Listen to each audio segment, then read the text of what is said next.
Assembly సమావేశాల నేపథ్యంలో BRS party సంచలన నిర్ణయం తీసుకుంది. ఆర్థిక మంత్రి బట్టి విక్రమార్కపై కాంగ్రెస్ ప్రభుత్వంపై ప్రివిలేజ్ మోషన్ ప్రవేశపెట్టాలని తీర్మానించింది. అసెంబ్లీ సమావేశాలు వాయిదా అనంతరం తిరిగి ఇవాళ ప్రారంభం కానున్నాయి. అయితే ఈ సమావేశాల్లో బీఆర్ఎస్ పాల్గొని తెలంగాణ రాష్ట అప్పులపై దుష్ప్రచారం చేస్తున్నారని ఆరోపిస్తూ సభా హక్కుల ఉల్లంఘన నోటీసు ఇవ్వాలని నిర్ణయించారు. ఈ విషయాన్ని BRS working president KTR Twitter వేదికగా తెలియజేశారు. తెలంగాణ రాష్ట అప్పులపై ఆర్బీఐ ఇచ్చిన నివేదిక గురించి ప్రస్తావిస్తూ కాంగ్రెస్ ప్రభుత్వంపై మండిపడ్డారు.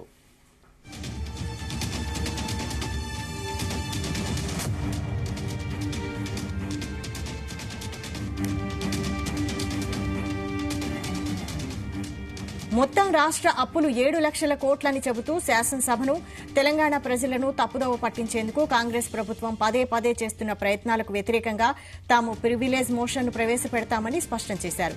ఆర్బీఐ నివేదిక ప్రకారం అప్పు 3.89 లక్షల కోట్లు మాత్రమే అని పేర్కొన్నారు. అలాగే అప్పులపై ఆర్థిక మంత్రి ప్రసంగం పూర్తిగా అవాస్తవమని ఇటీవలే రిజర్వ్ బ్యాంక్ ఆఫ్ ఇండియా వారు hand book of statistics on Indian states పేరుతో విడుదల చేసిన నివేదిక నిరూపించిందని తెలిపారు.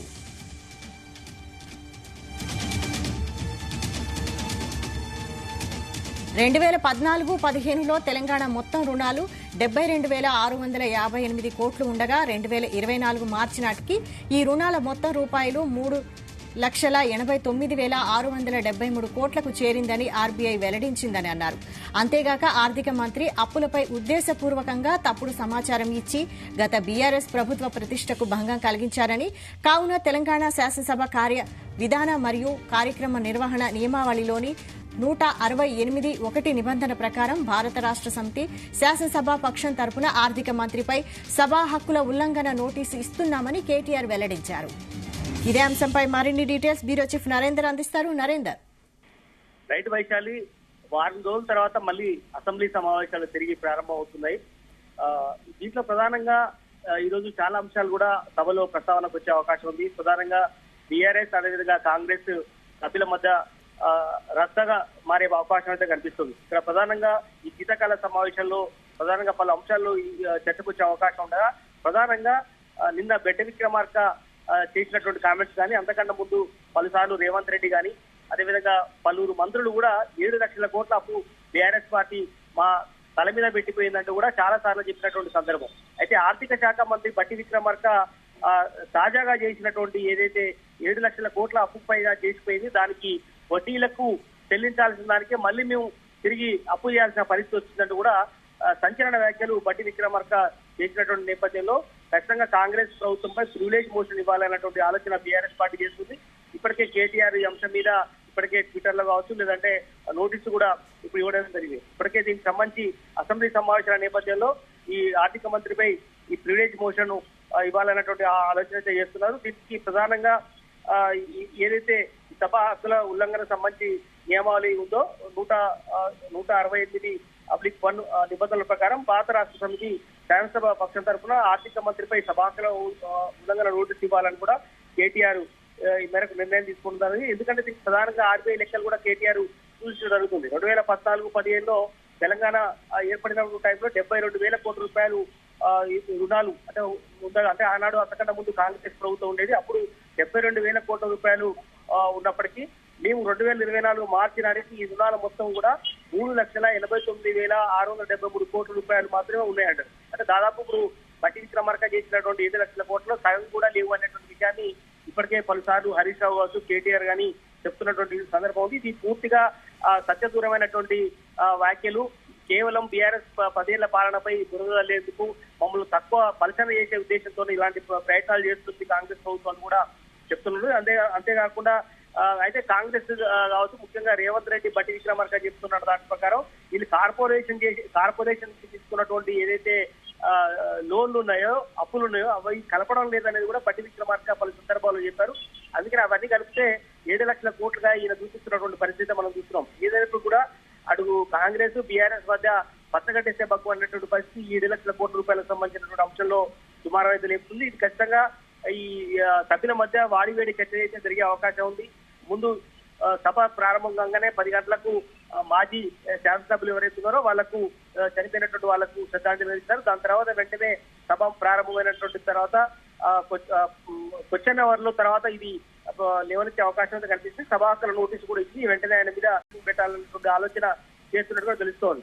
ఏదైనా కూడా ఈ 3,89,000 కోట్ల రూపాయలు మాత్రమే అప్పులు ఉన్నప్పటికీ 7 లక్షలని పదే పదే చెప్తున్నటువంటి ఈ ప్రభుత్వం కేవలం కేసీఆర్ ని కానీ అదేవిధంగా బీఆర్ఎస్ ప్రభుత్వ గత పాలన మాని పదే పదే చెప్పి ప్రజల్ని తప్పుదో పట్టించే విధంగా ప్లాన్ చేస్తున్నారని కూడా చెప్పడం జరుగుతుంది. ఏ విషయాన్ని మండలిలో కానీ అదేవిధంగా శాసనసభలో కానీ ఎండగడతామనేటువంటి విషయం కూడా చెప్తున్నారు. ఆ సభ్యులు వారికి దాదాపు మనం చూస్తున్నాం 28 మందికి పైగా వాళ్ళ సభ్యులు ఉన్నారు. ఆ 28 మంది కూడా పెద్ద ఎత్తున ప్రొటెస్ట్ చేయాల్సిన అవసరం ఉందని కూడా వాళ్ళు ఇప్పటికే పార్టీ తీర్మానించింది. సభ కూడా నడవనీయకుండా ఖచ్చితంగా మొన్న మొదటి రోజు చూసాం వాళ్ళు టీ షర్ట్ ధరించి అదాని రేవంత్ రెడ్డి బొమ్మ వేసుకొని వాళ్ళు టీ షర్ట్ ధరించి దాంతో పోలీసులు వాళ్ళని బయటికి పంపించినటువంటి పరిస్థితి మనం చూసాం. అయితే ఈ రోజు మొదటిసారిగా వాళ్ళు శీతాకాల సమావేశంలో వాళ్ళందరూ కూడా ఎంట్రీ కాబోతున్నారు సభలోకి. వెళ్ళిన వెంటనే ఈ ప్రివిలేజ్ క్వశ్చన్ అనేది పెద్ద ఎత్తున రచ్చరచ్చగా మారే అవకాశం అయితే కనిపిస్తోంది.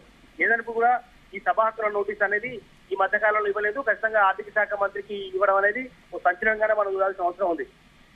మరి దీన్ని ప్రభుత్వం ఎలా ఎదుర్కొనబోతుంది? ధీటుగా ఎదుర్కొనే అవకాశమే ఉందా? ఎలా జరగబోతోంది అసెంబ్లీ ఈ రోజు? ఖచ్చితంగా ఆర్థిక శాఖ మంత్రి కూడా అందుకు తగ్గ అస్త్రాలను తయారు చేసుకుని వస్తున్నట్టుగా కూడా తెలుస్తోంది. ఎందుకంటే సభా హక్కుల నోటీస్ సంబంధించినటువంటి ఇచ్చే అవకాశం ఉందని ముందే తెలుసుకున్నటువంటి వాళ్ళు ఖచ్చితంగా అవసరమైతే శాసనసభలో స్క్రీన్ ఏర్పాటు చేసి ప్రత్యేకంగా ఈ సభ పూర్తి లోపనే అంటే దాదాపుగా ఈ వారం రోజులు సభ జరిగే అవకాశం ఉంది.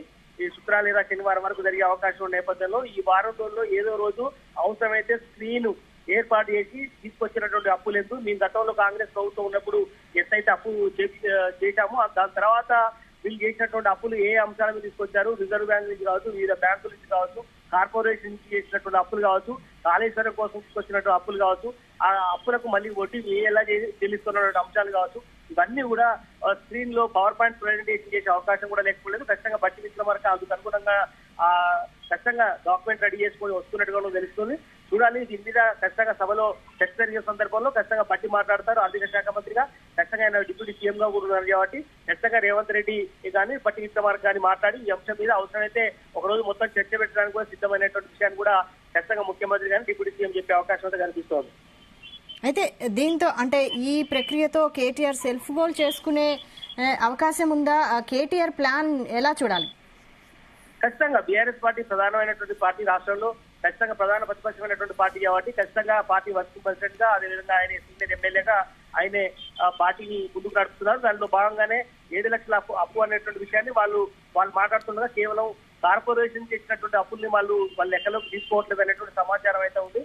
బట్ వాటికి చేసినటువంటి వడ్డీ కావచ్చు, మళ్ళీ దానికి అయినటువంటి తిరిగి వడ్డీ చెల్లించడం కావచ్చు, కార్పొరేషన్ లోన్లు కావచ్చు, వివిధ అంశాల ద్వారా వేరే దగ్గర నుంచి తీసుకొచ్చినటువంటి అప్పులు కావచ్చు, ఇవన్నీ కూడా కూడి వీళ్ళు 7 లక్షల కోట్లుగా చెప్తున్నటువంటి పరిస్థితి చెప్తున్నారు. కార్పొరేషన్ కాకుండానే వీళ్ళు చేసిన 3 లక్షల కోట్లని వీళ్ళు చెప్తున్నటువంటి పరిస్థితి.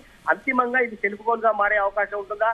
ఖచ్చితంగా పైచేయిగా ఉండే అవకాశం అయితే లేకపోలేదు. ఎందుకంటే ఖచ్చితంగా రాష్ట్ర ప్రభుత్వం అన్ని డాక్యుమెంట్లు రెడీ చేసుకుంటుంది కాబట్టి ఆర్థిక శాఖ మంత్రిగా ఖచ్చితంగా రాష్ట్ర ప్రభుత్వం పరుగు పోయే అవకాశం ఉంటుంది కాబట్టి ఖచ్చితంగా 1-4 సార్లు వాళ్ళు సాధ్యం చేసుకున్న తర్వాతనే వాళ్ళు 7 లక్షల కోట్లు అన్ని కలిపి అని చెప్పే ప్రయత్నం చేస్తున్నారు. అవసరమైతే సభలో దీని మీద పెద్ద ఎత్తున చర్చ చేస్తారు, అన్ని పార్టీలతో మాట్లాడిపిస్తారు.